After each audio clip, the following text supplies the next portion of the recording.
Hey guys, welcome to another audio commentary done by Diggity. This is going to be a match between JoeKim and Xeris at the 12 o'clock position. Can't talk all of a sudden. JoeKim at the 6 o'clock position with 720 APM there. That's some crazy spam in red.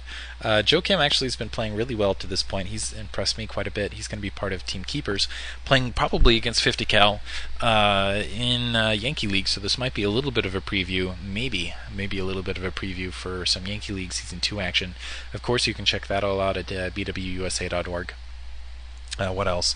You can go there for a lot of the stuff involving the SoCal Lan 2, probably SoCal Lan 3 when it happens. If you're a sponsor and out there and listening and you want to get some crazy sponsorship like the GG Play Cafe, which I don't remember the location of it, so I can't, that's not that. Let's do it this way. Starbucks. It's awesome coffee. Yeah. So now everybody's heard that Starbucks is awesome coffee, even though I don't really drink coffee. But point being is you could sponsor the SoCal Lan 2 or SoCal Lan 3 and get in on that action, and we attract a lot of good players. And if first of all, it was a lot of fun, but if you put out a cash prize, the people will come. It will go on YouTube, and that will be that. Not that I'm asking for cash. I'm just trying to make SoCal Lan 3 even more awesome. Looks like Xeris spotting the 9 o'clock position first. JoeKim as well. Now going to send that Overlord to that 12 o'clock position. Second hatchery. It looks like he went for a 12th hatch, and it's got that second hatchery down now. And not producing an Overlord, interestingly enough. Interesting. So it looks like going to put down his pool before his Overlord. Interesting.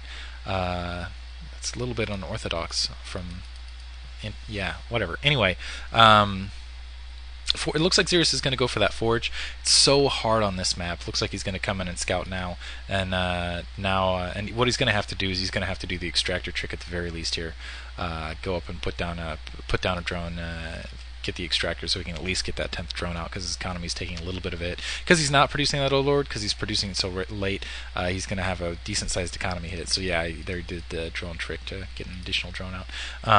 Anyway, so Xeris kind of is pulling out. Looks like he's going to set up, knowing that 12th hatch happened. I think JoeKim might have also been trying to posture a little bit for Xeris, as though he had gone the spawning pool a little bit earlier or something like that. I don't know, maybe off the scout. Anyway, second Nexus is going down for Xeris before the cannons.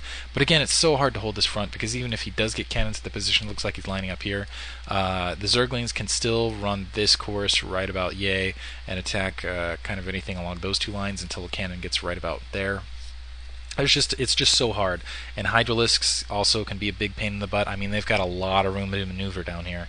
Anyway, instead of talking about how horrible that positioning is, looks like the the drone not even going to bother scouting over there to the 3 o'clock position. Was expecting to see some sort of pylon down here, because at the very least you usually see pylons. Looks like the two cannons going to go to the front door. At the very least, Zerglings aren't going to be able to get up the ramp, or they'll have a harder time because of the configuration that is pushing up. Looks like Zerglings are going to push up, and it looks like the drone almost getting killed off. Looks like it's going to pull up short with only 2 health. Sheesh. And it looks like a creep colony was down just in case that Zello push was coming. JoeKim was in the dark for a minute there, but now he's seeing that standard Bisu build, doesn't have to worry about the 2 gate, and he's got what is this? So second Nexus is almost up, putting a pylon on that front door, and now getting down the gas, so going into standard. Oh, and JoeKim going for some crazy cheese. I remember, very clever. Really, what I think you should do though is get some of these Zerglings kind of fanned out a little bit closer to stop a probe from coming down for Xeris, because this cheese will be most effective if Xeris does not spot it coming, of course.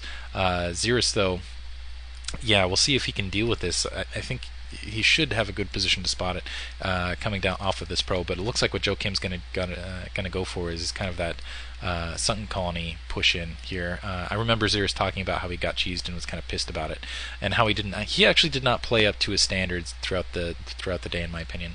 But we'll see how it goes. But JoeKim, I got to give him props there for that the proxy hatchery. It looks like he's putting down the extractor at the same time, so probably going to go Hydralisks after he does some sunken building. 2 more gateways going down down to the front. I'm actually surprised Xeris is doing this. I think what he really needs to do is put down maybe another pylon, get some cannons down on his front door, or maybe get another, after he gets another, oh, there's so many Zerglings there though, it's going to be really hard to get him up, but maybe get a cannon there, and then a couple cannons here, because really what he wants is some cannons at the front door, so he doesn't have to worry about the Sutton colonies that are going to be encroaching onto his front door in a minute here, because I think this gateway might just be a loss, unless he could decide, well no, he can put a cannon down there as well. Doesn't look like he is though. But really, he needs some cannons out here to deal with the creep in here. And it looks like he's going to be able to pick off this drone here. Yeah, able to pick off the drone right there. But still a good-sized Zergling force. And these Zerglings could run in, honestly, on the... But maybe alongside here with the... I think those two cannons would reach and protect. Between the two cannons and the two Zealots, I think they would be able to do something there. And in the meantime, looks like he's just producing a lot of Zealots. He really does... I'm telling you, he needs to get some cannons down, though. Might be a little bit too late, though, with this creep colony going up at this position. Looks like it could attack at this distance. So yeah, he's not going to make it. Sorry about that. I think there was a bit of a mic glitch there. It doesn't look like he's going to be able to make it in time. Looks like he getting a cybernetic score here in the background. So JoeKim, yeah, sunkening up the front door. At the very least, even if he can't continue with this sunken, he's going to have Xeris sealed in his own base. I think he's going to be able to play. He's definitely going to be able to place a Sutton colony right here, which is going to be well out of cannon range, and take down at least one of the gateways. These are just out of range, but they're going to be able to kill Zealots as you can see that Zealot taking some base damage. And I think this Sutton colony is actually going to be able to attack these two gateways. It's just out of range of that third gateway, and it looks like some two cannons going down to try to keep the rest of the Sutton colonies out of range in the meantime. And actually, no, that might have... I think that might have range with spotting. We'll see here in a second. Obviously, this Sutton colony can attack a lot of this stuff, though, at the front, which is going to be a bad situation for Xeris. First Sutton colony's out, starting to attack that first gateway along the edge. Let's see what's going on in the back of JoeKim's base. JoeKim does have that Hydra's Den up. Looks like he's getting Hydra speed. In the back of Xeris' base, looks like he's got an additional gateway, also getting the robotics facility, which he needed. And ouch. Yeah, that Sutton colony looks like it's going to die. Yeah, that can reach, in fact. With spotting, that can reach. I thought that's just barely in range, I guess. I thought that was a little out of range, but whatever. So he can attack all three of these gateways at the front. That sucks for Xeris. So Xeris has essentially lost this. He cannot... he's going to lose these free gateways. He can't really run out with these ults and do anything. Even if he gets this drop shuttle up, as you can see, JoeKim's just surrounding his base with all sorts of overlords just to get the scout. There's nothing he can do, and he's going to lose his entire front door, a bunch of pylons, and that forge as well. And so, ouch. That just really, really, really bites. And Hydralisks being produced alongside, so these Hydralisks also going to be able to do a lot of damage to the front. And so nice cheese from JoeKim. I know Xeris was a little bit pissed about it. He wanted to play some heads-up action, but maybe he'll be able to get a little bit of revenge in Yankee League, so look forward to that. Still another story to be told on this side. I'm not sure, but I think Machine at this point in the matchup was knocked down to the losers bracket by Day 9, and so there's going to be a rematch between Xeris and Machine on that side. But in the meantime, yeah, as you can see, this forge going down, pylons going down, and just in the meantime, an army of Hydralisks being produced backside. So Xeris' doom is somewhat finalized. He's got the two gateways here in the background as well as a starport. It's not going to do him that much good, though. Looks like he's producing a Reaver as well. Kind of a desperation Reaver, though, honestly. That two gateway loss is huge. Absolutely huge.